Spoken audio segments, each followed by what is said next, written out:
there, I'm Melissa Galbraith, the fiber artist behind MCreativeJ, and today I'm going to show you 3 different ways to end your thread on the back of your fabric. So after you're done stitching, you want to obviously bring your needle to the back of your fabric here. Then we'll flip over to the back.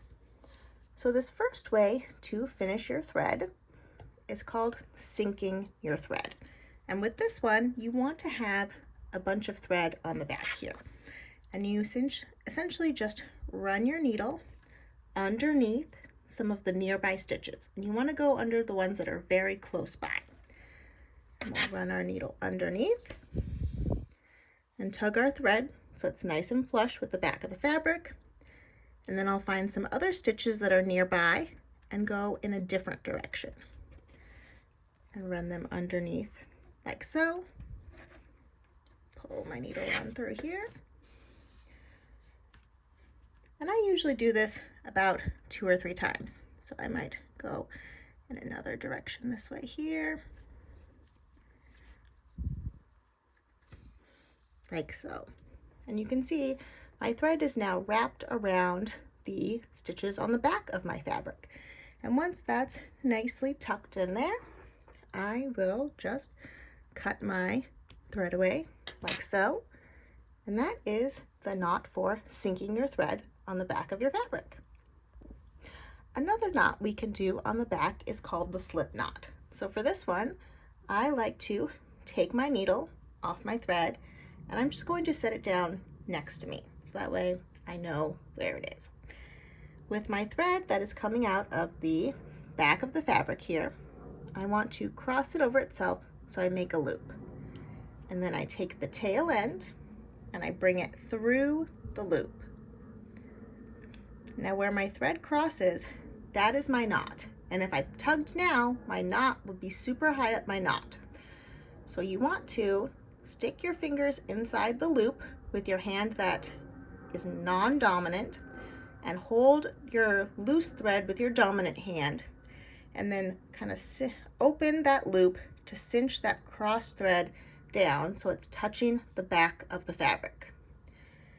Then you want to hold that cross part in place and tug that loose end so that that loop becomes nice and tight and flush with the fabric. Another way you can do this is, again, make your loop, bring your tail end on through your loop, and then take the point of your needle, stick it inside the loop, right where your thread is coming out of the fabric, and make sure the point is right in the fabric there, so it's sticking in. And now tug your tail end so your thread wraps around your needle and then gets flush with the fabric. So you can see it's super tight around my needle there. And then I would pull my needle out and push that down a little bit so that knot gets nice and close. And if your knot doesn't get close, you can always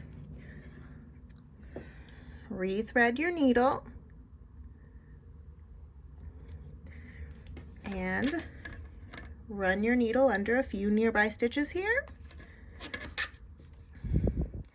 And that will tuck your knot under there like so.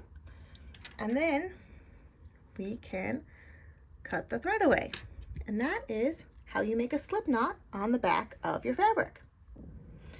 This third knot I like to do is called the square knot. And for this one, you need at least 2 strands of thread because we are going to split our thread apart here. And it's okay if our thread isn't even, like 2 strands on each side. We just need to make sure that it's not twisted up. So you can see I'm untwisting my thread here to make sure I'm getting it nice and open to the base of the fabric here. And I have a few strands in each hand. Now it's kind of like tying your shoes.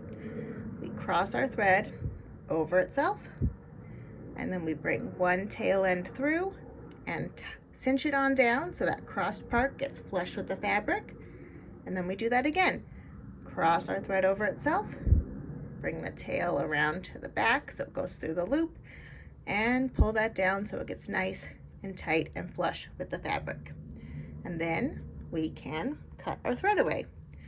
And this knot is great if you can't really reach in to get your knot, or if you kind of have a short tail end, or if you sewn in your tail, that too.